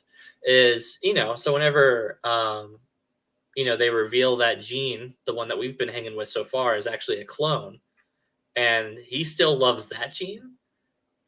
And it's just like, wow, okay, we're painting him as like this character is defined by him loving another character. And that kind of makes him like a little less interesting, but him like not chasing after a Jean Grey official because he had a kid with Jean Grey Madeline, I think it makes total sense. And narratively, it's just like, bro, if I had a kid with that one, sorry, that's the one I'm gonna go hang with, like, respectfully. Like, yeah. I don't know. I don't think it's like super clear cut. Like, I don't know what I would do in that situation. Yeah. But I don't know. It's a complex situation. Like, I don't know how to and do if that both right can't say for sure when they got switcherooed, right? If I've been dating Hannah, I've been with Hannah for like 11 years. And if you said at some point during that time they switcherooed me, but even they don't know. But I do know as a fact I had a kid with this one Hannah. I don't know. First of all, second of all, I'm eating good. You know what I mean? But like, but if one says I'm calling cheating over the other, I'm gonna be like, did you try not getting cloned and switcherooed? I don't know what to tell you, man. Like, that's a hard situation. But no, I think my other part about why I love this so much has been truly a return to like all these characters and them being fucking cool, man. Like, you get reminded how awesome Rogue is, how nuanced Magneto is. I love that in these episodes, and you're gonna find out here soon that how Gambit. I'll say this: Gambit gets some fucking major time to shine next episode. Rogue gets some time to shine next episode. Magneto gets some time to shine next episode. And all together, it just comes back into this idea of just like, man, they just really made it seem fucking rad. And Jubilee comes off as like fun again. Also, I just love the 90s feel of it. This is the millennial speaking here. I'm like, fuck yeah, Jubilee is a character and we're getting her front and center. Fuck me up, bro. Great times, like. Fuck me up in Jubilee for sure. But I think that what makes this show actually really special, besides just the rose-tinted glasses, besides all of that, is that it comes back into dropping us into that nostalgic value and reminding us at its core what X-Men really is about. X-Men was probably the most political. I mean, don't quote me on this. I'm sure somebody can say, well, this is actually more political. But X-Men is probably one of the most political narrative comic like series, franchises, pieces of like pop culture media that exists. X-Men are a universal standing for a minority. If it's black during like racial times, then they're standing for black people, for standing for gays, standing for trans, standing for the it is X-Men is an umbrella term for all of like oppressed minorities fighting for rights. So, and I think at its core it really went back into this, especially with like episode 2 or 3 when Magneto goes in front of the Senate and it's just being like, how else would you have us do it? And you can just hear it being like speaking to so many recent events on that stuff. And I was just like, fuck, man. excellent. They just got that part so fucking right. You know what I mean? Like, yeah. No, I agree. X-Men has always been like super political. Like we've heard the comparisons, like Professor X is like Martin Luther King to Magneto is Malcolm X. Yes, and there's like so many poignant stories, like, especially in the comic books, like how Cyclops was always a devout follower of Professor X, but then eventually he starts to realize that Magneto was right all along. I love that. There's so much nuance in the X-Men, and I think it a good parallel to our real world. Mm-hmm. Yeah, so I will say this. Episodes 1 through 5 have been really great about reminding you what was so good about X-Men 97, while also giving you context. And I'll say this. I thought it was good to really good. X-Men 97, right? Consistently, I think it was good to really good. It didn't hit great for me. Episode 6 hit. I'm really trying not to gas it up harder than this, but this is my take. So take it with a grain of salt, Matt, because we don't always line up. Episode 6, maybe onwards, but definitely episode 6 was great. Like, I was like, all right, we went from good to moments of really good. Episode 6 fucking great. The fucking hype is real. Don't look up anything else into it. Just go fucking watch it after this episode.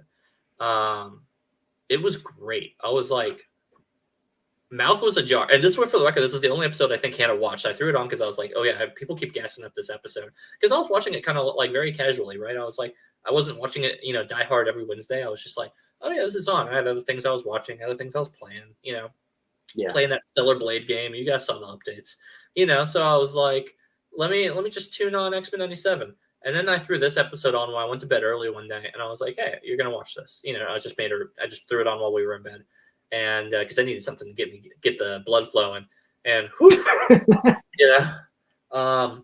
episode 6 was great. I was like, wow, holy fuck. But I think something that's really underrated in these shows is the pacing. The pacing is quick, for sure. Like, they're covering a lot of content. Episode 6 feels like the most like, wow, we fucking ran this episode. But it doesn't feel, it's fast, but it doesn't feel rushed is the best way to describe it. Like, they're covering the content with just the right amount of time sitting with it, but they are covering a lot.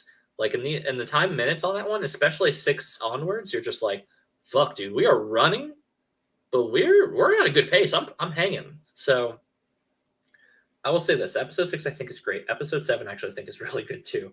Episode 8, 9, 10, which is an arc, but episode 8, from what I remember, also really, really fucking great. Like, 6 and 8 feel like they're great. 7 feel like it's really good. Okay, I'm going to go watch these episodes. I'm going to definitely be caught up by the next time we have another Tuesday. We'll get into it. We do these episodes once every rap beef, so that's... Yeah. I might even watch Fallout by then. Who knows? Yeah. Listen, I might even watch Fallout by then, too. That's both of us, so... but anyways, guys in the comments, or guys in chat, if you guys are still there, I don't have the viewer count in front of me because I'm not logged in. We got 7. Without any spoilers from that, I want to know what you guys have thought about just the series as a whole, but especially the last couple episodes if you're caught up. And then we just end the stream, and then they can't actually reply, and we have no idea what they actually said. But anyway, Nat, what are your? I guess other than that, you plan anything fun? You got anything going on these last couple minutes of the show? Not really. Just this whole rap has consumed my whole life, so I've just been just revolved around that. I know I'm going to Texas in June to watch Raw with Danny Joy. Are you really actually going to go to that? Yeah, I bought the tickets and everything already. Good for you. Good for both of you. That's going to be fun. That'll be a good time. Yeah. How about you? Anything going on? I'm in a couple weeks. I'm going to Chicago. There's a very large Final Fantasy tournament in Chicago, so I will be there for that. And then what else do I got going on this year? I think the other trips, if I recall correctly, I'll end up in Dallas-Fort Worth for a Lorcana tournament if I get tickets to that, because I don't know if you've heard about all the drama about getting tickets to these Lorcana majors. I have not. So, okay, here's some quick trading card game drama for you all. So Lorcana, the Disney trading card game, it's been out for a few months. You may know it, you may not. But here's some context. I play Final Fantasy, the trading card game. You may not even know that I had a card game. Not the point. There's like thousands of players, but the tournaments tend to be around like 120, 130 players for our major tournaments, right? Which is still a lot of fucking people. Make no mistake. You walk in a tournament with 130 people playing your card game, it's a little intimidating. Chicago is supposed to be on record the biggest one yet with just about 200 players. So that's going to be a fucking rowdy thing. Like every Final Fantasy player feels like they're going to be at that tournament. And it's going to be a great time because Chicago is great, lovely city, all around wonderful time. So Lorcana Majors have put a cap on their tournaments to be 2,048 players. And they will release tickets and they sell out immediately. So if I get a ticket, it's going to be TBD because they have been still working out the kinks to their system. So did they tell you when the tickets are going to be out, or is it like kind of a surprise? They put out the dates. They already kind of put out the dates throughout the year, right? And they said effectively it's going to be at like the tournaments in Lorcana are Atlanta, and that's at the same time that the Chicago Final Fantasy tournament is going on. So I wasn't going to go to Atlanta. And then the Chicago tournament, but that's also my niece's birthday, so I couldn't make that one either. So both of those were out of wash, which is a shame because they're both very close, and those are easy and fun trips. But then it was, I think, Dallas-Fort Worth, Toronto, Seattle, Las Vegas. And I'm going to go hit up probably Dallas-Fort Worth because it's a super cheap flight from Kentucky, and then Toronto and Seattle because I love Toronto, and Seattle's home for me. So I want to hit up those two majors if I can, but those are kind of like the loose idea of trips I have kind of going on between the Final Fantasy trips here and there. No, so it's gonna be a good year. It's gonna be a good fun year for travels. Looks like there's some fun stuff on there. Otherwise, I'm not taking it too seriously because there's just too many good games that come out this year. We haven't done a Fantasy Critic update. I am winning, but a lot of my games are out. 1, 2, 3, 4, 5, 6, 7. You 8. are winning, but I'm projected to have more points. But also, like a lot of my games aren't sure things to come out. Yeah, we have anybody's game. 8 of my games are out to your 4 games currently. None of your counter picks have come out yet. I will say this quick update. Metaphor Refantizo is starting to look really good, and that's kind of like frustrating for me. But to be fair, I'm mad. I'm mad about that game because they said that game was supposed to come out in like March or April, and then they pushed it back for polish until November. How fucking dare they? I got bait and switched that. I got bait and switched to counterpick that one because I said, from what they're showing, the fact they aren't showing gameplay, and this is supposed to come out in the next couple months, I'm so fucking like that was very sound, rational thinking. And then they said, we're going to push it to November and make it look really good. And then they put in a whole hour-long presentation on the game. And I said, fuck you, this does look really fun. And this is my counter pick. So that one's going to suck. That one's going to hurt probably. It might work out in your favor because November is close to the next year. So maybe they push it back 2 months. Maybe. You know what? It might get washed over, but I feel like they're very sound on November. Meanwhile, Stalker 2, you're just hoping to God it doesn't come out because that game still looks like dog shit. They put out another trailer for it. Awesome. And it looks so I can't bad. It looks so bad. That's the game of the year right there. It's not. And it's going to... You gotta have some grace for the developers because they're going through a war right now, Dylan. Right?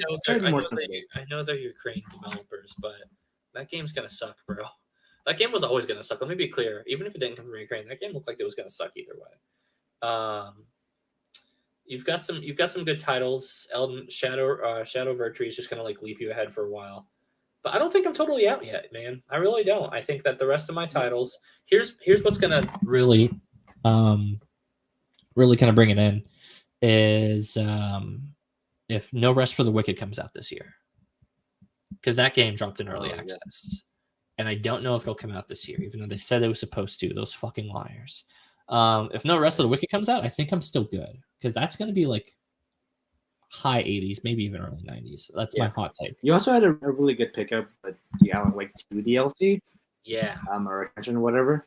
I thought that was solid. I was thinking about picking that one up and I decided against it. Yeah. I picked it up where there's no promises that'll come out this year, but typically it most likely will. Hades 2. Yeah, but you don't lose anything. You can drop it whenever. Yeah, I can always drop it whenever, but I think it'll come out this year. I picked up one indie game that looked really solid just because I saw that and I was like, okay, I doubt that ever 9 Souls. 9 Souls, but 9 Souls. Did you look at a trailer on that? No. Oh, dude, it looks neat.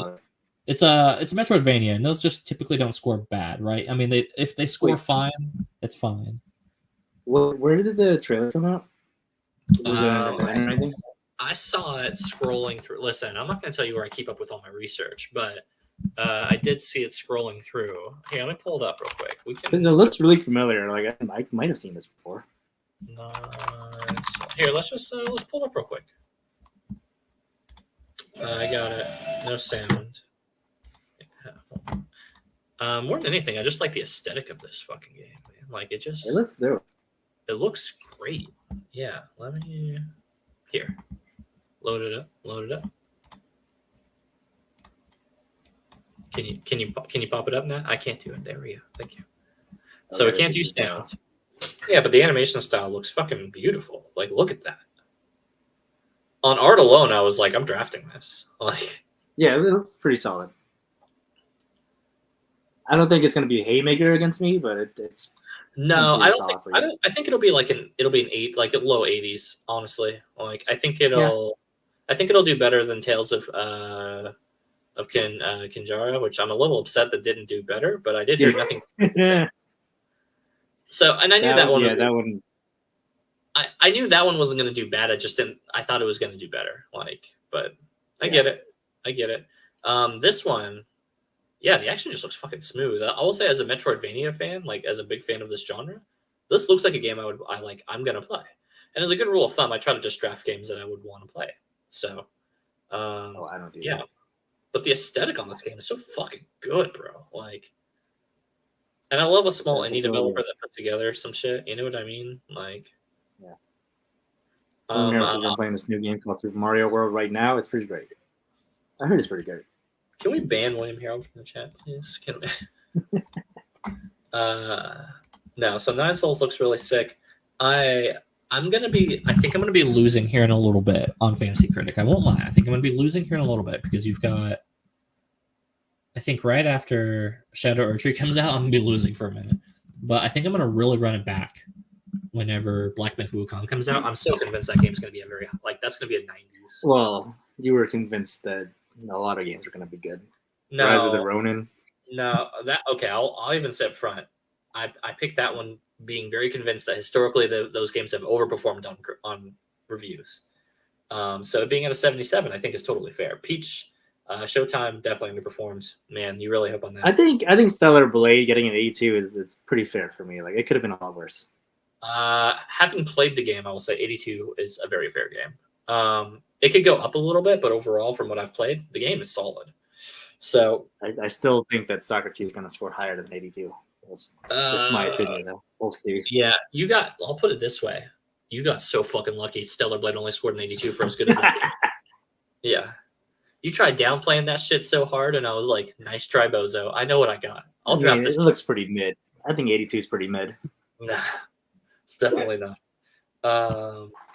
Oh, and Dawn Trail is going to blow you out of the water, too. That one's going to be maybe the highest scoring one on the whole list, to be totally honest. You think so?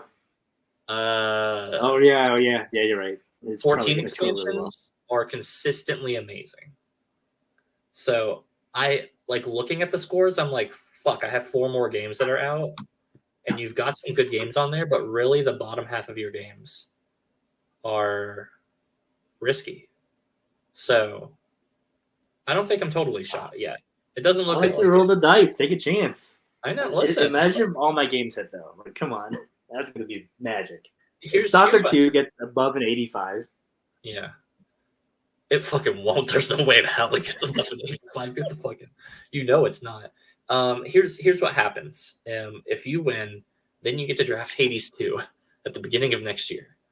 If I win, I get to draft Hades 2 at the beginning of next year, because if it's an early access now, there's a good chance it comes out next year. See, do I want Hades 2? Because GTA 6 is also coming out. Yeah, you'll pick Hades 2. And I'd rather take the game that I'm more excited for. So you'd pick Hades 2? I'm going GTA all the way, baby. Oh, man. That's fine. I'll take Hades 2. That's not hurt my feelings. You can have Hades 2. Man, you can have Grand Theft Auto. I'm annoyed because I know it's going to be disproportionately reviewed because it's a Grand Theft Auto game, but I think Grand Theft Auto is getting really close to being a what's the word I'm looking for here?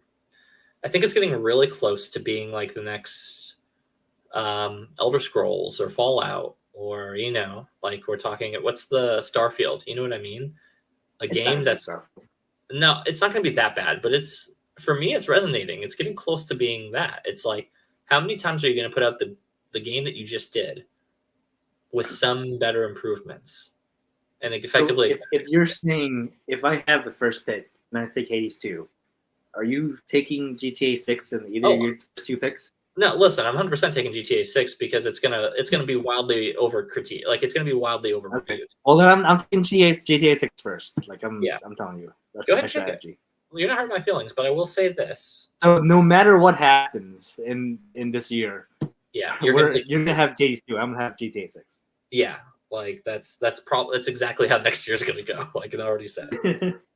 But this will be the first year that'll be a tiebreaker year from us because we're 1-1 even on scores. So this will really get to determine who's the king before one of us wins or loses next year. So that's right.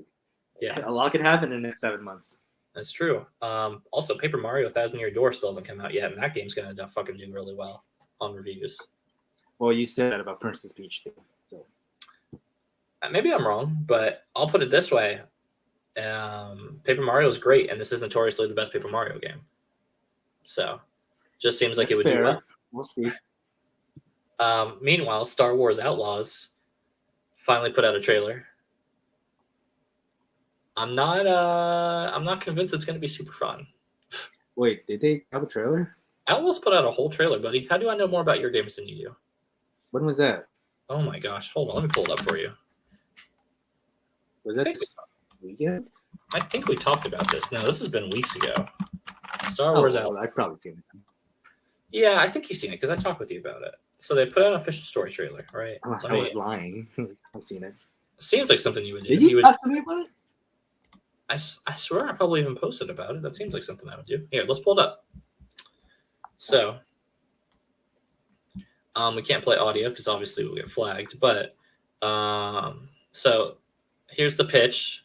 You work in the Star Wars Underground. That's like the. I have not seen this. Oh, you haven't seen this?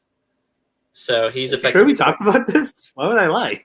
Yeah, I don't know why you'd lie. That sounds like something you do though. So, anyways, that's like the underground crime family of like the area that we're in. I forget which planet we're on. I'm sure some fucking Star Wars sweaty will tell me. But anyways, this is the head ruler guy for the canon of it. And our main character is a scoundrel woman. It's Hana Solo, if you will. Oh, very clever. And she's got beef with that guy, but she's also a morally gray character too. And it's set on Vulcan. Thank you, Willem Harold. I'm pretty sure that's Star Trek, but I'll let you have it. Anyways. I was going to say, I do not know enough about Star Wars to understand that. I'm fairly certain it's Star Trek, Matt. Anyways, so we follow her hitting this nostalgia beats and stuff like that. I'm not going to critique its like physical appearance or how these character model, like what they actually look like or what I think of them. But somebody in the comments did say these look like the most stock Ubisoft character models possible. And I don't think that they're wrong. Like our main character, I mean, and it's hard to gauge without the voice acting stuff. Side note, here's some bad drama you got on this. So of course, because you're doing a Star Wars Underground situation, you have to have a Jabba the Fett or Jabba the Hutt moment, right? Like you can't. I was scrolling through our chat to see if you brought this up, and this is what I landed on. So great timing. Yeah. So fun fact: this Jabba mission in the game got a lot of bad flack because they already announced that this Jabba mission is exclusively DLC. Not in the game. So gamers didn't like that. Fun side note. So anyway, you get this charming, quirky, Marvel-esque style like character in the Star Wars verse. She has a fun, cute little guy that runs around with her. And she goes around trying to get revenge on these crime people while also, sticking one to the Empire and probably going to end up being a rebel by the time it's all said and done. But a lot of the action tends to be in cutscenes, not necessarily in gameplay. Now, that bothers me because I was like, where's the gameplay though? And I know this one's story focused, but the little bits I think we do get of the gameplay, not particularly inspiring. It looks okay. It looks fine. But I think if it does well, it's going to be because it's in the Star Wars property. And that's it. I think if this game was not Star Wars, if it was just insert random sci-fi genre, this game would be mid as hell. Like this would be like, 70s. Ubisoft did another one. KGG. Ubisoft does not put out mid games. No. They put out high quality games. No, they don't. Consistently, they put out one quality game and then do 9 versions of it that objectively get worse. So you're saying Star Wars usually gets like high-scoring games, but I'm looking up Star Wars Battlefront 2, and it got a 68. So not always. Okay. So was that the re-release? Was that the HD release? So 68 got a lot of flack because they, Battlefront 2's re-release got a lot of flack because they re-released it. There was a handful of glitches. It was in kind of a buggy state. The matchmaking was terrible, and it was more of a performance game rather than the actual model itself. Now, Battlefront 2 was also Battlefront 2 original ran better than Battlefront 2 HD, but they also went around being really, really shitty where they replaced it. So you can't, I don't even think that you can buy OG Battlefront 2. Now you have to buy the HD release Battlefront 2. I think they took it off the store and put an HD one, which caused a lot of heat. So that has much more to do with the score, I think, overall than the game itself. But the game itself was also apparently like worse than the original, which says something. But if you look at, let's say, what am I thinking of? What's the recent Star Wars ones?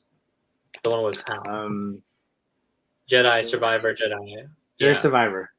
Yeah, if you look at Jedi Survivor and you look at those games, and this is very similar in that vein of it, have done pretty well. Probably like high 70s, maybe even lower 80s. 84. Way better than it probably needs to be. I think those games are good. I don't think they're 84 good though. I've only played part of the first one, but I feel like 80s, mid 80s is probably right. I played the first and second through, and I feel like the first one's probably better for story. The second one's a little better for action, but it still was left longing. Okay, here's one. I looked at Star Wars Squadrons, and it's a 79. Yeah, you would have to ask. You'd have to ask Solely about Squadrons. I know he played that quite a bit, but first-person stuff gives me like motion sickness throughout at the wazoo. So that game felt like it was a nausea simulator. Danny says I enjoy Tony Hawk Pro Skater 2. Me too, Danny. I'm more of a Thug guy. Tony Hawk's Underground. Yeah. Jeremy says, did you guys watch the new Acolyte trailer? Actually, I didn't. Haven't either. I saw where it got released. I just hadn't got a chance to. At this point, we're kind of close enough. I just kind of want to watch the show. Because I saw somebody post like the first 5 minutes or something of Acolyte from like the conventions or something like that. And I was just like, fuck it, I'm just going to wait till it comes out. We're being bad podcasters by not watching a trailer and reviewing it, but sorry, we don't need to. Outlaws looks good. But it is what it is. Yeah. Jeremy also says, Outlaws looks good, but some will complain a female lead is the main protagonist. Agree. People are already in the comments saying that this female... Yeah, fuck those people. Yeah, they're annoying. And it's worse when they're like, this character's ugly, it's not that pretty. She kind of looks like... It's the one character in The Mandalorian. Nat won't get this reference, but you guys will if you watch Mandalorian. It's the one with the Jawa hookups. It's like his like engineer person that he keeps coming back to. Yeah, you would know that. What's the character, guys? You know this better than me. She has like that southern access twang or whatever. You know the one I'm talking about. I know you're talking about. I don't know the actress or the character name. No, I don't know the character name. That's what I'm looking at, man. No characters. The actor from The Matrix. Wait, who is? William Harold? Sorry, what? Trinity? Is that who you're talking about? No. The Matrix? The Armor, Pelimata, the Casca Reeves, Fennec. I thought you were talking about Gina Carano. The Armor? No. I'm talking about it's the woman with like the mullet. She's like in the jumpsuit stuff. She gets and repairs his most recent ship. She repairs the old school Republic ship or whatever. No one's giving us a real answer. Come on, guys. For to be clear, I'm talking about from The Mandalorian, not from The Matrix. Just to make sure that you guys understand. Amy Sedaris, I think so. Yeah, that's her. Pelimata. Yeah, Pelimata. So tell me that this character doesn't look very samey. Hold on. One sec. Hold on. Open image in new tab. Okay. We're waiting. God, this fucking menu. Okay, so there's this. Let me go back to YouTube real quick. Pull this up. I'm gonna need you to screen share me. This is gonna be our outro. This is me saying that these characters look the same, and I'm pretty sure I'm pretty right on that. Let me go right here. She looks like a slightly prettier Pelimata. Like Amy says I haven't watched it. I think. Me either. Okay, so let me share screen real quick. There we go. So we got our main character, right? Sure. All right. And then we got this character. Oh. I don't see the similarities. No, get the fuck out. The similarities. No, head up. Don't look at the body. Head up. Like, I'm saying that this could be this character's mom. You know what I mean? Like, sure, I guess. Okay, so there's a resemblance. I'm saying that they're just. There's a slight resemblance. Alan Smithy said, "I met Katie Sackhoff once. She's a Mandalorian." Alan, we've all met Katie Sackhoff. She's delightful. Jerry Miller says Amy Sedaris gives me a Ripley vibes. Yeah, she does. She definitely has some like Ripley vibes from like especially Alien One. That's a good point. That's a solid point. Anyways, guys, that's been our show. We got the beef. Yeah. We got the beef. That's not actually Arby's slogan though. Arby's is we have the meats. I know, but for the purposes of this show. No, here's what we're gonna Mandela everybody into thinking that's we got the beef. Everybody's gonna be like that. Everybody's gonna be like, did they gaslight us into making it? Because it does sound. I'm gonna go into my local Arby's like, hey, you got the beef? Yeah, I know what I'm talking about. Bro, say it enough times, they're gonna be like, isn't that our catchphrase? And I'm gonna be like, is it? That's the trick, right?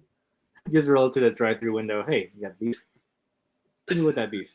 I want them to just start laughing. I want you to just be hearing laughing through the other side of the mic. Anyway, that's our show. Catch us whenever we decide to go live again. Yeah. Next Rap Beef. See you next Tuesday. Is Canadian bacon called American bacon in America? No.